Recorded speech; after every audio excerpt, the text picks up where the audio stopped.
नमस्कार, आप देख रहे हैं भास्कर समाचार और मैं अरुण राठी। एक बार फिर से आप तमाम दर्शकों का स्वागत करता हूं। केंद्र सरकार ने किसानों को बड़ा तोहफा दिया है। आपको बता दें, केंद्र सरकार ने डीएपी खाद पर 140% की सब्सिडी बढ़ा दी है, जिसके बाद किसानों को 24 रुपये का डीएपी खाद का बैग 1200 रुपये में मिलेगा। आपको बताते चले 2020 में डीएपी का एक बैग 1900 रुपये जिसकी कीमत थी, उस पर 500 रुपये की सब्सिडी मिलती थी और किसान को वह 1200 रुपये में मिल रहा था।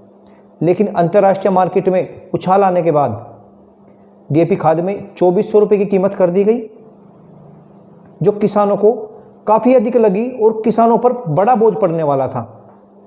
लेकिन सरकार ने किसानों के हित को देखते हुए उस पर 140% की सब्सिडी बढ़ा दी, यानी कि 2400 रुपये का डीएपी का बैग 1200 रुपये में किसानों को मिलता रहेगा।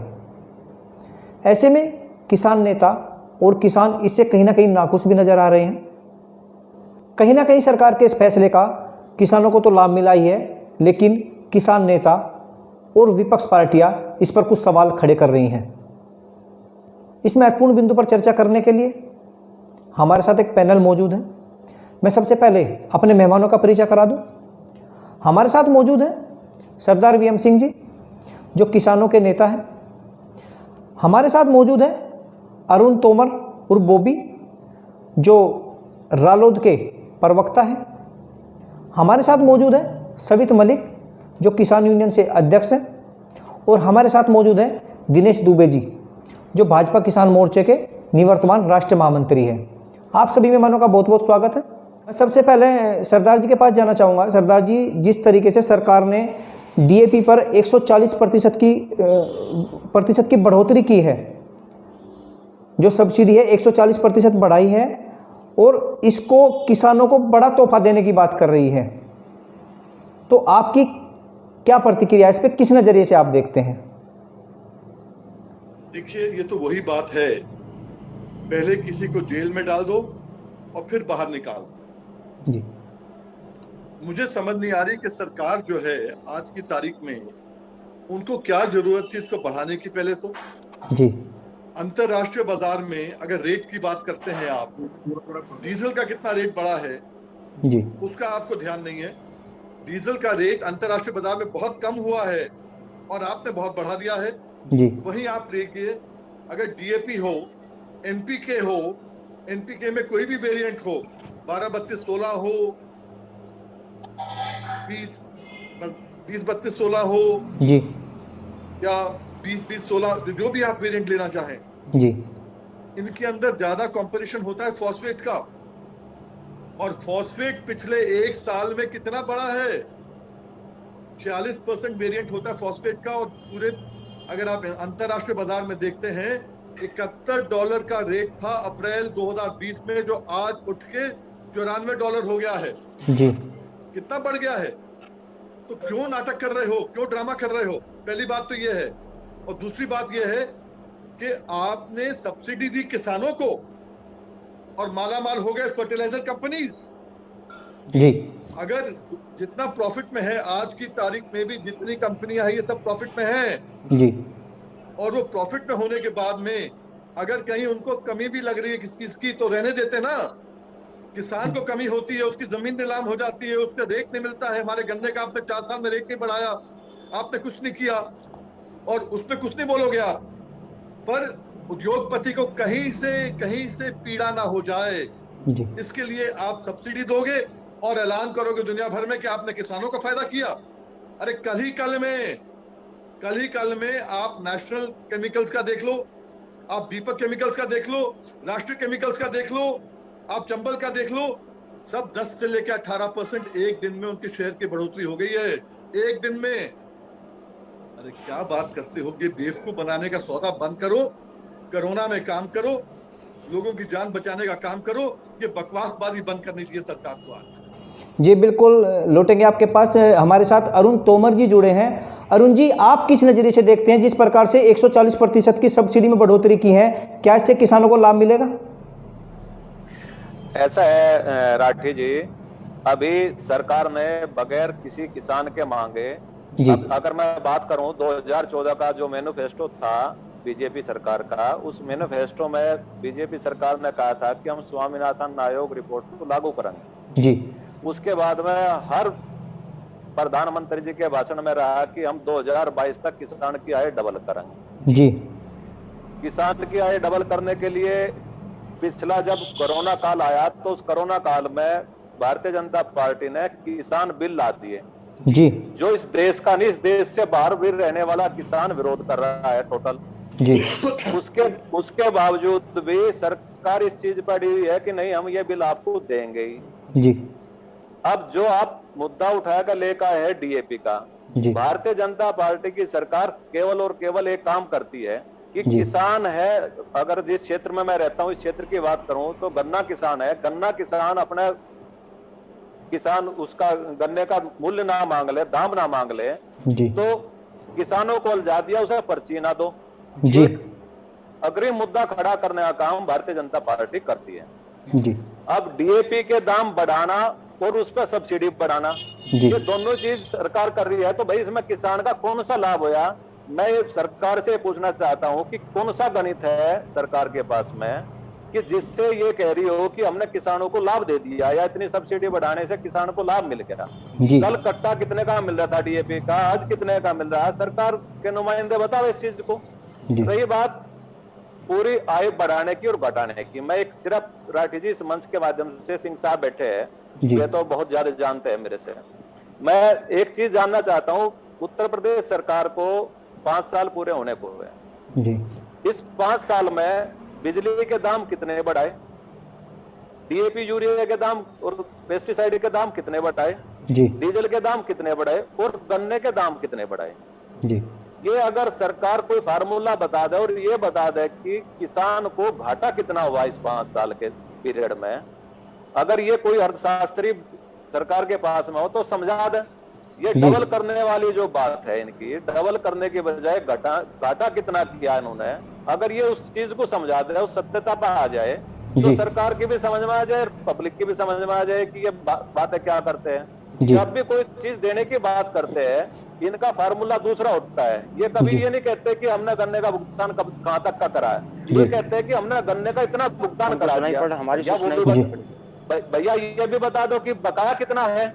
जी बकाया बताने का काम इस सरकार नहीं करती, केवल देने का काम सरकार करती है। जो जी। शहरों में रहने वाले लोग हैं, जो इनका वोट बैंक है, उसे समझाते हैं।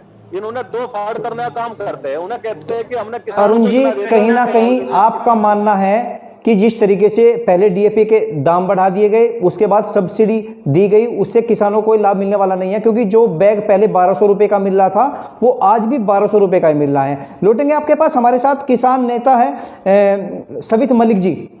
मलिक जी, आप बताएंगे आप इसको किस नज़रिए से देखते हैं, सरकार की मंशा क्या लग रही है आपको? जिस तरीके से पहले डीएपी के दाम बढ़ाए गए और फिर सब्सिडी के रूप में 1200 रुपये दिए गए, क्योंकि जो किसान को बैग पहले 1200 में मिल रहा था आज भी वो 1200 में मिल रहा है, आप इसको किस नज़रिए से देख रहे हैं? मतलब रिकॉर्ड होगा जो भी बोलेंगे सब। अरुण राठी जी, ध्यान रखिएगा इस बात को। ये आपके स्टूडियो में बोल रहे लोग, इन्हें थोड़ा शांत कराओ, जी। आवाज आ रही है। ये जो सरकार है, इन्होंने वादा किया था किसानों से जी कि अच्छे दिन आपके आएंगे, जी लेकिन वो अच्छे दिन किसके आएंगे ये नहीं कहा था। जी इन्होंने अच्छे दिन आना दिए अपने मित्र उद्योगपतियों के। जी जैसे अभी वीएम सिंह जी कह रहे थे, इन्होंने आपको आंकड़ों के साथ बताया, जी जो डीएपी का बोरा 31 मार्च तक हमको 1200 रुपये का मिल रहा था जी, और उसके बाद में इतना स्टॉक था हमारे पास में कि 2 महीने तक भी वो 1200 का ही मिलना था। जी लेकिन इन्होंने पहले से ही वो प्रक्रिया अपनी शुरू कर दी। जी और आज आने के बाद में पहले इन्होंने कहा कि 1900 रुपये का बोरा हो गया, जी और जैसे ही ये 1200 रुपये की घोषणा करते हैं वो बोरा 2400 का हो जाता है। जी तो 14,775 लाख रुपए का जो बचा बोझ, हुई है वो बीच की, हाँ बिल्कुल, सरकार पे जो बोझ पड़ा कहाँ है। गई है? जी वो नहीं, बोझ तो सरकार पे पड़ा है, वो बीच का पैसा कहाँ गया है? जी यही काम डीजल में हो रहा है, यही काम डीजल में हो रहा है। जी डीजल 23 रुपए के करीब महंगा हो चुका है। जी अब बीएम सिंह जी गन्ने की हमेशा लड़ाई लड़ते आए हैं। हम लोग ये जानना चाहते हैं कि आप लोग हमारी आय दुगनी करना चाहते थे। जी सन 1993 से लेकर 2005 तक का जो आंकड़ा है उसमें 3.3% वार्षिक आय बढ़ी है किसान की। जी हमने इनसे कई बार पूछा है कि आप किसान की आय दुगनी कैसे करोगे, वो आंकड़ा बता दो। जब इन्होंने किसान के बताने पर इनके यहाँ जूम नहीं रहेंगी तो फिर इनसे हाई कोर्ट में पूछा गया कि आप वो आंकड़ा बता दीजिए। जी सवित जी जवाब लेंगे, क्योंकि हमारे साथ दिनेश दुबे जी जुड़े हैं और आपकी हमने राय जान ली। अब एक बार दिनेश जी से संपर्क कर लेते हैं। दिनेश जी, जिस तरीके से बीएम सिंह जी ने भी पूछा है कि आखिर क्या ज़रूरत थी ये डीएपी पर जो सब्सिडी बढ़ाई है, जो दाम बढ़ाए हैं, इसकी क्या ज़रूरत थी, क्यों बढ़ाए गए? देखिए अरुण सिंह जी, ये किसानों की मांग थी जी कि जो रेट बढ़ा है उसको घटाया जाए, और सरकार हमेशा हर बीज पे भी सब्सिडी दे रही है और खाद पे भी दे रही है। उसी सरकार की रणनीति हमेशा किसान के हित में लगी रहती है, और किसान का कैसा हित हो भारत सरकार भी सोचती है, उत्तर प्रदेश सरकार भी सोचती है, सारे सरकार जो हमारी पार्टी की सरकार है, बीजेपी की सरकार, हर जगह ये सोचती रहती है कि हम रेट को घटाएंगे, हम सब्सिडी देंगे सरकार को, हम सरकार से सरकार सब्सिडी देने का हमेशा प्रयास करती रहती किसानों को। उसी प्रक्रिया के तहत ही खाद का रेट घटाया गया है, जो पहले अभी 24 था, अब उसको 1200 कर दिया गया है। उससे किसानों को बहुत राहत मिलने वाली है। नहीं, आपकी बात बिल्कुल ठीक है कि दाम घटना चाहिए, लेकिन जो रेट पहले 1700 रुपये था उस पर 500 रुपये की सब्सिडी किसान को मिल रही थी, किसान को बैग खाली 1200 रुपये में मिल रहा था। वो 1700 से 2400 तक पहुंचाने की क्या आवश्यकता पड़ी? कौन सा ऐसा सरकार पर भार पड़ा कि वो 1700 से 2400 पर पहुंचा और 1200 रुपये? देखिए अरुण जी, ये सरकार किसानों की हितैषी सरकार है कि सरकार ने कोई रेट नहीं बढ़ाया है। जो जैसे जैसे मार्केट बढ़ती रहती है उसी तरह से, जैसे आज अंतरराष्ट्रीय डीजल बढ़ा है तो अंतरराष्ट्रीय जो मार्केट बढ़ी है उसमें हमारा बस नहीं चलता, कभी कम भी होता, कभी जब कम होता तब हमारे किसान नेता नहीं कहते हैं। जब डीजल का भी रेट घटा था तब नहीं बोले हैं। आप हर हमेशा अंतरराष्ट्रीय मेरी बात सुनिए, अंतरराष्ट्रीय मार्केट के अनुसार जब डीजल का रेट बढ़ जाता है तो ये आपत्ति करते हैं। इसमें कभी डीजल का रेट घटता है, फिर बढ़ता है, फिर घटता है, बढ़ता है। यह जो खाद का जो रेट बढ़ा है यह लंबे समय से बढ़ रहा है, और हमारी सरकार कभी भी ऐसा नहीं करती किसानों की। नहीं, सिंह साहब ने आंकड़ों के साथ बताया है कि आप कह रहे हैं कि 60 से 70% बढ़ा है। सुनिए, आपने कहा कि 60 से 70% बढ़ा है इसलिए रेट बढ़ा है, लेकिन सिंह साहब ने आंकड़ों के साथ पेश किया कि इतना रेट नहीं बढ़ा जितना आपने 2400 रुपये का बैग पहुंचा दिया। क्या जरूरत थी, क्या कारण रहा? देखिए ऐसा है कि हमारी सरकार सब्सिडी दी है और किसानों के डीएपी को सस्ता किया था, खाद उनको सस्ते ढंग से मिले, जिसके लिए सरकार की रणनीति करीब 4-5 महीने से चल रही थी, उस पर सरकार ने हमारी काम किया है और सरकार ने किसान के हित में लिया। किसानों का ही सुझाव था, किसानों की ये मांग थी कि डीएपी का रेट घट जाए तो बहुत अच्छा होगा, तो डीएपी की हमारे किसान नेताओं के कहने पे ही हमारी सरकार ने उसको सब्सिडी दिया, उसका रेट भी घटाया, आज 1200 रुपया बोरी हो गया है। तो किसान की खुशहाली है, किसान प्रसन्न है। जी तोमर साहब, किसान नेता को अरुण जी कितने सहमत है आप इनके जवाब से? जिस तरीके से दुबे जी ने बताया कि किसानों की मांग थी, कितने सहमत है? अभी दुबे जी ने कहा कि अंतरराष्ट्रीय मार्केट का जब रेट बढ़ता है तो उसी अनुसार हमें रेट बढ़ाना पड़ता है जी। यानी कि जो इंडिया में काम करने वाले पूंजीपति है, जो जिनके प्लांट है, जो डीएपी यूरिया ये बनाते हैं, उनको फायदा देने के लिए कि उनका नुकसान ना हो, इसलिए रेट बढ़ाना सरकार की मजबूरी है जी। मैं इनसे ये पूछना चाहता हूं कि जब अंतरराष्ट्रीय रेट बढ़ता है, यानी कि किसी की लागत बढ़ती है, उसकी डीएपी बनाने का कट्टा बनाने की लागत बढ़ी तो रेट बढ़ा दी है, सब्सिडी दे दी, तो क्या 4 वर्षों से 4.5 वर्ष हो गए बीजेपी सरकार को, किसान की जो लागत बढ़ी है उसके अनुसार रेट बढ़ाने की आवश्यकता है सरकार को नजर नहीं आ रही? अगर लागत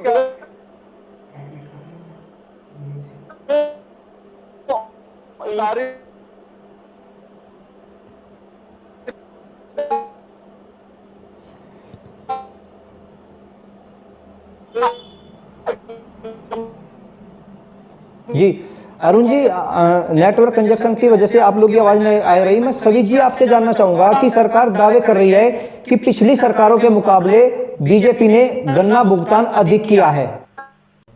जी हमारी सरकार हमेशा किसानों के हित के लिए, किसानों की आमदनी कैसा दोगुना हो उसके लिए काम कर रही है। अरे सुन तो, कौन सा काम किया आपने किसानों के लिए? जी सुनोगे, किसानों के लिए सुने, किसानों के लिए हमने किसानों के लिए सब्सिडी भी दिया है, हमने किसानों को सस्ता खाद दिया है, सस्ता बीज दिया है, और किसानों की आमदनी भी दोगुना करने के लिए 22% किया, 22%। अरुण जी एक मिनट, जो आपकी सरकार से पहले रेट थे वो आपके पास है? अरुण जी एक मिनट, दुबे जी ये बताइए, पिछले 4 वर्ष में आपने गन्ने पे 1 भी रुपया नहीं बढ़ाया, डीजल पे 23 रुपए बढ़ गए, डीएपी पे बढ़ गए, यूरिया पे बढ़ गए, बिजली का दाम आपने कहां से कहां पहुंचा दिया। तो कैसे आप आय दुगनी कर रहे हो? ये गणित हमको भी समझा दो। आप किसान की आय दुगनी नहीं कर रहे हो। देखिए मैं आपसे कह रहा हूँ, गन्ने का रेट भी बोनस से बढ़ने वाला है। गन्ने का समय तो आने दीजिए, अभी गेहूं का 1975 है, गेहूं का रेट अभी 1975 में किसानों से डायरेक्ट किसानों से हमारी सरकार खरीद रही है। पिछले 4 साल गेहूं करने का समय नहीं आया। गेहूं हमारी सरकार, हमारी देश की सरकार, उत्तर प्रदेश की सरकार गेहूं खरीद रही है 1975 रुपया में खरीद रही है, 1975 रुपया में। दुबे जी आप सुनिए, सिंह साहब गन्ने का भी रेट बढ़ने वाला है जी। कब बढ़ेगा वो रेट? आखिर कब रेट बढ़ेगा वो? ये भी तो बड़ा सवाल है, क्योंकि लगातार पिछले इसका गन्ने का 1 पैसा नहीं बढ़ाया गया। पिछले 4 गन्ने का कुछ बढ़ने वाला है, आपको जानकारी मिल जाएगी, चिंता मत करिए। चलिए भारत सरकार के द्वारा चलिए अच्छी बात है, रेट बढ़ना चाहिए। और लेकिन आज जो बड़ा सवाल बना हुआ है, सिंह साहब आप थोड़ा आंकड़ों के अनुसार बोलते हैं, मैं आपसे जानना चाहूंगा कि जिस तरीके से अब सरकार दावा तो कर दिया, कहीं ना कहीं ये भी बात की जा रही है कि किसानों के खाते में 2000 रुपए पहुंचा दिए गए, लेकिन जो ये 1200 रुपए का जो गैप है, सरकार की क्या मनसा है? और ये जो रेट बढ़ाया है, क्या मनसा है सरकार की? ये जानना चाहेंगे आपसे। आप थोड़ा आंकड़ों के साथ बोलो। मैं बीच में नहीं था, मुझे मालूम नहीं क्या बात हुई जी, पर फिर भी जो आपने पूछा मैं आपको बताता हूँ। 2-3 चीजें बताना चाहूंगा जी। अभी एक भाई ने कहा कि गन्ने का रेट बढ़ा देंगे। अरे भाई, उनको मालूम होना चाहिए 5वें साल की पेमेंट अगली सरकार कराती है जी। आप में ताकत नहीं थी इस बार बढ़ाने की, 4थे साल बढ़ाने की कि 5वें साल में मिल जाए। 5वें साल का रेट अगर आप बढ़ा भी दोगे, फरवरी में सरकार चल जाएगी, मई में नई सरकार को भुगतना पड़ेगा। इसमें तो आप बढ़ा दोगे 50-60 रुपए, 40 रुपया, पर जब आप लोग थे तब आपने क्यों नहीं बढ़ाया? मेन होता है कि पहले 4 साल में बढ़ाना होता है जी। 5वां साल तो सीजन आपका आता ही नहीं है, नंबर 1। नंबर 2, जो आपने कहा 2000 रुपए के बारे आपने कहा, पहली चीज तो यह है, हमारे गन्ने की अगर बात कर लें, गन्ने में 1.5 गुना लागत का दाम 450 रुपए होता है, आप दे रहे हो 315 रुपए, 325 रुपया। अगर 400 क्विंटल भी ले लें औसत 1 एकड़ का, तो 60,000 का हमारा नुकसान हो रहा है 1 एकड़ में। 5 एकड़ में हो गया 3 लाख का नुकसान। 3 लाख के नुकसान की पूर्ति आप करोगे 6,000 रुपए से, फिर भी वाह लूटोगे। वहीं आप धान में ले लें, वहीं गेहूं में ले लें, कम से कम 15-15 हजार का नुकसान हो रहा है 1 एकड़ में, एक फसल पर। और जहां तक सवाल उठता है, ये जो इन्होंने कहा है कि हम किसानों को फायदा करा रहे हैं, अभी ये फायदा आप समझ लीजिए, ये जो है नेट प्रॉफिट है चंबल फर्टिलाइजर का, कोरोमंडल का, ये हजार करोड़ से ऊपर इनका नेट प्रॉफिट है। 1347 करोड़ एक का है, 1312 करोड़ एक का है, 975 एक का है, ये सब प्रॉफिट में है। जब ये प्रॉफिट में है, इनके लिए आपको 1 मिनट का भी देरी नहीं करी आपको इनको और फायदा कराने की। आज ये फायदा किसान का नहीं हो रहा है, ये किसान फर्टिलाइजर कंपनी का हो रहा है। सिंह साहब बिल्कुल, दिनेश जी सिंह साहब, एक बार मैं दिनेश जी से पूछ लेता हूँ। दिनेश जी आपसे जान लेता हूँ, लगातार डीजल पे दाम बढ़ रहे हैं, फर्टिलाइजर पे, बीज पे दाम बढ़ रहे हैं, लेकिन सरकार की फसल के जब दाम बढ़ने की बात आती है तब कहा जाता है कि दाम बढ़ेंगे, जबकि पहले फसल के दाम बढ़ना चाहिए, क्योंकि अगर आप सरकार किसान को लाभ पहुंचाना चाह रहे तो पहले उसकी फसल का दाम बढ़ाइए ना। आपने डीएपी के बढ़ा दिए, आपने बार गन्ने का तेल के बढ़ा दिए, इस बार फिर बढ़ने वाला है। लगभग 400-450 करीब गन्ने का रेट बढ़ने वाला है। इनकी जो मांग है वो पूरा होने वाली है। इनकी जो मांग है, ये जो कहना चाहते हैं, पूरा होने वाली है। आपको तो सरकार को निकालने वाले हैं। अरे आप कैसे सपना देख रहे हैं? आप जोशी तो हो नहीं, आप जोशी तो हो नहीं। अरे सरकार हमारी अच्छा काम कर रही है, समर्थन मिल रहा है, अच्छा काम कर रहे हैं, कहाँ जाने वाले हैं? 5 साल में बढ़ाना होता है, हम पहले कर देंगे, इसी जनवरी में आपको कर देंगे, पहले कर देंगे, पहले 2-4 महीने के अंदर होने वाला, चिंता मत करिए। अगर हिम्मत हो तो हाथ के हाथ पेमेंट करा दो ना सबकी। पेमेंट बाद में नहीं, सबका पेमेंट हो, सबका पेमेंट। देखिए आप भी लटकी हुई है मई के अंदर। देखिए जो इधर बिल्कुल, बिल्कुल। सरकार करने जा रही है, बस एक कोरोना से मुक्ति मिल जाए। सरकार पूरा पिछली बार पूरे मार्च का कर दिया था, अभी इस बार का भी पूरा उस पर तैयारी कर रही है सरकार। नहीं दिनेश जी, मलिक साहब मैं जानता हूँ। दिनेश जी आप बताएंगे, दिनेश जी पहले आप सुनिए, आप बताएंगे कि आपने जो अभी कहा है ना कि कोरोना, आपने कोरोना को लगाया है, कोरोना का मुद्दा बीच में लेकर आए, लेकिन कोरोना काल में ही 3 कृषि कानून लाए गए, डीजल का दाम बढ़ाया गया, कोरोना काल में ही डीएपी खाद का दाम बढ़ाया गया, तो किसानों के दाम क्यों नहीं बढ़ाए जा रहे? डीजल का दाम सरकार नहीं बढ़ाती, अंतरराष्ट्रीय मार्केट से घटता बढ़ता रहता है। डीजल का दाम सरकार कभी नहीं बढ़ाती है। और सरकार जो है, सरकार का काम है, जो नए कानून अभी कहां लागू कर दिए हैं, नए कानून कहां लागू कर दिए हैं? ये सुझाव से मांगा है, सुझाव दे ना, सुझाव दे। नया कानून कहां लागू कर दिया? 3 कानूनों को लेके सुझाव ये चाहते हैं, या इनकी किसानों की हट है, जो किसान की यूनियन है, कि जो हम चाहे वही करें। इनके बात को मानने के लिए तैयार है, इनके सुझाव को मानने के लिए तैयार है। जितना सुझाव होते हैं संशोधन कर पाएंगे करेंगे, लेकिन ये कह रहे तीनों हटा लो कानून, तीनों कानून हटा लो, उसमें कमी नहीं बता रहे हैं। आप मेरी बात आप समझ नहीं पाए। मैं कानून को लेकर आज चर्चा नहीं कर रहा हूँ, लेकिन मैं कह रहा हूँ कि मैं आपका इशारा उधर कर रहा हूँ कि जिस तरीके से कानून लागू कर दिए जाते हैं, अच्छा डीजल के दाम बढ़ा दिए जाते हैं और डीएपी के दाम बढ़ा दिए जाते हैं, तो किसान की फसलों का दाम बढ़ाने में इंतजार क्यों? बढ़ाए जाएंगे ऐसा क्यों बोला जाता है? कहा डीएपी का दाम तो हमने घटाया है। देखिए ऐसा, डीएपी का दाम हमेशा घटा रहे हैं, हमेशा बीज का दाम घटा रहे हैं, डीएपी का दाम घटा रहे हैं, हमेशा घटा रहे हैं। जानते हो खेती किसानी के बारे में कुछ जानते हो? अरुण जी अरे खेती आपसे ज्यादा करते हैं, किस किसान के गन्ने का रेट 400 से 450 रुपए किया जाएगा? सरदार जी खेती करता है, आप क्या कहेंगे, कितना विश्वास करेंगे? दुबे जी पहले शांत होकर सुन लीजिए। अभी ऐसा है, आप मुझे तो मैं सिर्फ एक चीज बताना चाहता हूं कि अब से 4.5 साल पहले, यानी कि अगर मैं बात करूं केंद्र सरकार के, 2014 में केंद्र में सरकार बनी। 2014 से पहले जिस गन्ना मिल में मैं अपना गन्ना डालता हूं, उस मिल की ये हालत थी कि वो पिछला भुगतान करने के बाद में अगला सत्र शुरू करता था।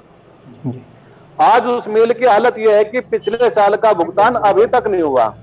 सरकार कह रही है कि हमने किसानों का गन्ने का भुगतान बढ़ा दिया, गन्ने का भुगतान करा दिया। तीसरी चीज, एक पैसा 4.5 वर्षों में 1 पैसा ये सरकार नहीं बढ़ा पाई। तो और एक समस्या नई पैदा की, वो नई समस्या क्या है कि गन्ने की पर्ची मिलना ही बंद हो गया। अब किसान गन्ने का भुगतान के लिए ना फिर केवल इस बात के लिए फिर रहा है कि मैं अपना गन्ना कैसे मिल में डालूं। आज मई खत्म होने को है और खेत में गन्ना खड़ा है। इन दिनों में ना छोला मिलते, ना मजदूर रहते, उसके बावजूद किसान अपने खेत में गन्ना छिल रहा है और सरकार कह रही है कि हम रेट भी बढ़ा देंगे, हमने डीएपी। अगर मैं दुबे जी से पूछूं, क्या दुबे जी आपको जानकारी है कि अब से 4 साल पहले डीएपी का कट्टा कितना था और आज आप कह रहे हैं कि हम दाम घटाने का काम कर रहे हैं? आज 1200 रुपए में जो मिल रहा है तो घटा के कितना किया आपने 4 साल में? 2014 में डीएपी का कट्टा कितना था और 2014 के बाद में आज आपने कितना किया? वो रेट क्या है, वो कितना घटाया आपने, वो शायद बता सके आप?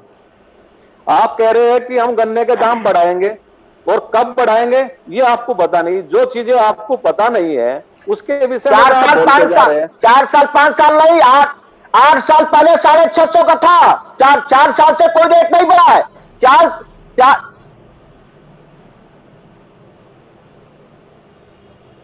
क्या बात है। चलिए, समय का अभाव है, मैं आप सभी का लास्ट में कमेंट जान लेता हूँ। गाने से अलग और कुछ जी, दूसरा कुछ पता ही नहीं है ना। सिंह साहब, आप बताएंगे कि जिस तरीके से किसान की लगातार अनदेखी हो रही है, लेकिन सरकार बार बार किसानों को तोहफा देने की बात कर रही है। सरकार और किसान के बीच में जो मुद्दे को लेकर जो बात हो रही थी, सरकार आने से पहले जो बड़े बड़े दावे किए जा रहे थे, उन पे सरकार कितना खरा उतरी है और किसान की आज की हालत क्या है? बहुत थोड़े समय में सिंह साहब। देखिए, मैं छोटे छोटे 2-3 पॉइंट्स बताऊंगा जो आपकी डिबेट के थे। जी, इनका प्रेम जो है ना इंडस्ट्री की तरफ, ये दिखता है जब मोदी सरकार आई उस समय एक कट्टे के अंदर 50 किलो होता था डीएपी या एनपीके या यूरिया। जी, इन्होंने घट करा के 45 किलो कर दिया। 10% का फायदा इनको वहीं का वहीं दे दिया। जी, और शायद इनको मालूम नहीं होगा खेती कितने करते नहीं करते। 1106 रुपए रेट था जब ये सरकार आई, जी, पर उन्होंने 10% का फायदा वहीं करा दिया हाथ के हाथ। जी। अच्छा, उसके बाद आप देखेंगे, आपने जो कहा कोरोना के अंदर 3 बिल लाए या नहीं लाए, स्टे हुए नहीं हुए, हमें उससे बात नहीं करना। हमें कहना है जो आपने हमसे वायदा किया था 2013-14 के अंदर के एमएसपी का गारंटी का बिल लाएंगे, जी। आप वो तो ले आओ ना भाई। आज भी मंडियों के अंदर किसान खड़ा है एमएसपी में गेहूं बेचने के लिए। अभी बंडा मंडी में आज भी वहां पर बैठा है, धरने पे बैठे हैं, पानी में बैठे हुए हैं। जहां गन्ने की बात रही, अभी हमारे भाई ने बताया कि भाई लोगों का गन्ना आज भी खड़ा है। अरे ये 96 में एक आदेश हाईकोर्ट का था, जब तक पूरा गन्ना नहीं पेरा जाएगा मिलें बंद नहीं होंगी। 2015 में फिर से कोर्ट ने फिर उसको कहा, वो जियो बन चुका है, उसके तहत तो करना पड़ेगा। कर दो ना भाई, जो आदेश है लागू कर दो। पंचायत चुनाव में तो आप कहते हो कोर्ट ने कह दिया हम लागू कर देंगे, पर किसान की जब पेमेंट की बात आती है कोर्ट को नहीं मानते, ब्याज की बात आती है कोर्ट को नहीं मानते, जब किसान की गन्ने खरीद की बात आती है कोर्ट को नहीं मानते। तो इन चीजों के अंदर मत करिए। आज कोरोना में हम भी साथ देना चाहेंगे सरकार का, कोरोना से निपटने के लिए, बिल्कुल। पर किसान को इस लायक तो रखो, कम से कम उसकी जीविका तो मिले। कम से कम अगर हमें एमएसपी के ऊपर गेहूं का रेट मिल जाता है, गन्ने की पेमेंट मिल जाती है, गेहूं की पेमेंट मिल जाती है, आप इलाज करो नहीं करो, हमारे पास पैसा होगा, हम खुद इलाज करा लेंगे। बिल्कुल ठीक कहा सिंह साहब आपने। नहीं होगा तो हम क्या करेंगे? जी। अच्छा अरुण जी, आप लास्ट कमेंट देंगे अपना कि आपका क्या कहना है जिस तरीके से सरकार बड़े बड़े दावे कर रही हैं कि किसानों की आय दोगुनी कर रहे हैं, गन्ना भुगतान भी लगातार हम कर रहे हैं, अभी तक कितना गन्ना भुगतान बाकी है छोटे से समय में? अरुण जी, ऐसा है, गन्ने का भुगतान की अगर बात करें तो पिछले साल का गन्ने का भुगतान अभी नहीं हुआ। इस साल का पूरा भुगतान किसान का बाकी है जी, और ब्याज पिछले 4 वर्षों का बाकी है जी। सरकार ने एक पैसा नहीं बढ़ाया। और जो अभी बीएम सिंह जी ने कहा कि कोर्ट के आदेश था कि जो ब्याज है किसानों को वो दिया जा, उसके बावजूद भी ये सरकार दिलवाने के लिए तैयार नहीं है। गन्ने का भुगतान तो दूर की चीज है, अब तो सबसे पहली लड़ाई किसान इस बात की लड़ रहा है कि मेरा गन्ना किसी तरीके से मिल में पहुंच जाए। आज उसके लिए मारामारी है। और किसान की अगर आज किसान नेताओं पे और जनप्रतिनिधियों पे सिफारिश है तो केवल इस बात की है कि मुझे गन्ना डालने के लिए मुझे पर्ची दिलवा दो। इस सरकार ने एक नया ऐसा तरीका खड़ा कर दिया कि उसके बावजूद किसान पिसता जा रहा है। एक मजबूर जब पिसता है, सड़क पर आ जाता है, तो उसके पास में मरने मारने के सिवा दूसरा कोई चारा नहीं होता। अगर सरकार को थोड़ा सा भी अभी है गैरत है, सरकार को थोड़ा सा भी लिहाज है, शर्म है, तो सरकार को अब भी समझ जाना चाहिए। नहीं तो वो दिन दूर नहीं है कि किसान को सड़क पर उतरकर मारामारी करनी ही पड़ेगी। उसके सिवा किसान के पास में दूसरा कोई चारा नहीं है। अब ये कहते हैं कि बहुत थोड़े से किसान बॉर्डर पे बैठे हैं, वे किसान नहीं है, वे कभी उन पर कोई आरोप लगाया जाता है। ये समय आ जाएगा, अगर यही नीति रही ना सरकार की, तो ये समय आ जाएगा कि पूरे देश का किसान निकल कर सड़कों पर आएगा और सरकार को संभाला नहीं संभलेगा।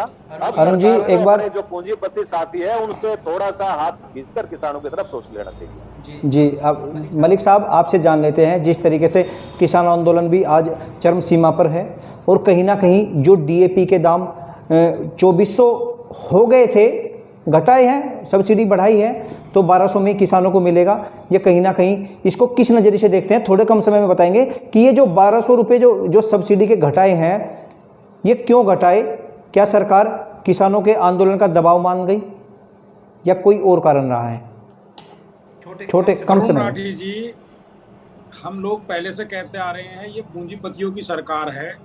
जी 2 हफ्ते पहले तक 31 मार्च तक जो डीएपी 1200 रुपए में मिल रही थी उसको इन्होंने 2400 दिखाकर सीधे सीधे अपने उद्योगपति मित्रों को लाभ पहुंचाया है। किसानों को इस सरकार ने ना लाभ दिया है ना आगे देने की संभावना है। और वो उद्योगपति मित्र हैं इनके जो किसान के नाम पर लूट कर रहे हैं और इनको पता है। और उसके बाद में ये उनके कर्जे भी माफ करते हैं, किसान का कर्जा माफ नहीं करते हैं। और उसके बाद में उनको विदेश भागने में भी मदद करते हैं। तो ये सरकार पूंजीपतियों की सरकार है, किसानों की सरकार ये हो ही नहीं सकती, क्योंकि इन लोगों को किसानों से कोई लेना देना ही नहीं है। जो लोग चिल्ला चिल्ला कर कहते थे कि आपकी आय दुगनी होनी चाहिए कि नहीं होनी चाहिए, आपको गन्ने का भाव मिलना चाहिए कि नहीं मिलना चाहिए। अरे माननीय प्रधानमंत्री जी, आपने लोकसभा में ये कहा था एमएसपी है, एमएसपी थी, एमएसपी रहेगी। तो क्यों अब किसान का गेहूं 1600-1700 बिक रहा है, एमएसपी पे क्यों नहीं बिक रहा है? और वो एमएसपी हर जगह क्यों नहीं लागू हो रही है? अभी राजस्थान में और हरियाणा में और पंजाब में सरसों के रेट अलग अलग हैं। गन्ने का रेट ले लो, पंजाब में अलग है, हरियाणा में अलग है। यहाँ ये कह रहे हैं कि हमने बिल लागू कर दिया, सबको एक समान मिलेगा। ऐसा नहीं है। और ये जो बिल है इनमें भी यही खामियां हैं जिसके लिए किसान आंदोलन कर रहा है। और तो देखिए, कहीं ना कहीं सभी जी आपने बिल्कुल ठीक कहा कि सरकार आश्वस्त किया था। जी इन्होंने किसानों को सपने दिखाए थे, जिन्होंने किसानों को कहा था कि आप हमको वोट दो तो हम आपकी आय दुगनी करेंगे, आपके अच्छे दिन आएंगे। लेकिन वो आश्वासन पे ये खरे नहीं उतरे। वही आक्रोश है जो आज दिल्ली के चारों तरफ बैठा हुआ है और घर घर में वो आक्रोश है। जी बिल्कुल सभी जी आपने बिल्कुल ठीक कहा। कहीं ना कहीं सरकार ने बड़े दावे किए थे और किसानों की आय दुगनी करने का भी दावा किया था, डीजल के रेट कम करने के भी दावे किए थे। और डीएपी की अगर हम बात करें, जिस तरीके से डीएपी की खाद में अब 2400 रुपये कीमत हुई थी, कहीं ना कहीं 140% की जो सब्सिडी बढ़ाई है उससे सरकार पर भी 14,000 प्लस करोड़ का बोझ पड़ा है। लेकिन कहीं ना कहीं ये सब्सिडी देकर किसानों के हित की बात यहाँ पर हुई है, वरना आज किसानों को डीएपी का बैग 2400 रुपये में खरीदना पड़ता। तो शुक्रिया आप तमाम मेहमानों का हमारे साथ जुड़ने के लिए और इस किसानों के महत्वपूर्ण बिंदु पर चर्चा करने के लिए। कहीं ना कहीं केंद्र सरकार ने डीएपी खाद पर 140% की सब्सिडी बढ़ाकर किसानों को खुश करने का काम किया है। और इससे किसानों को खुश भी होना चाहिए, क्योंकि जो अतिरिक्त भार किसानों पर पड़ने वाला था वो सरकार पर पड़ा है। इस सब्सिडी के बढ़ाने से सरकार पर 14,000 करोड़ प्लस की अतिरिक्त भार पड़ा है। यह एक बड़ा विषय है कि सरकार इस भार को कैसे पूरा कर पाएगी। और जिस तरीके से सरकार ने किसानों को खुश करने की कोशिश की है, क्या किसानों को खुश कर पाएगी?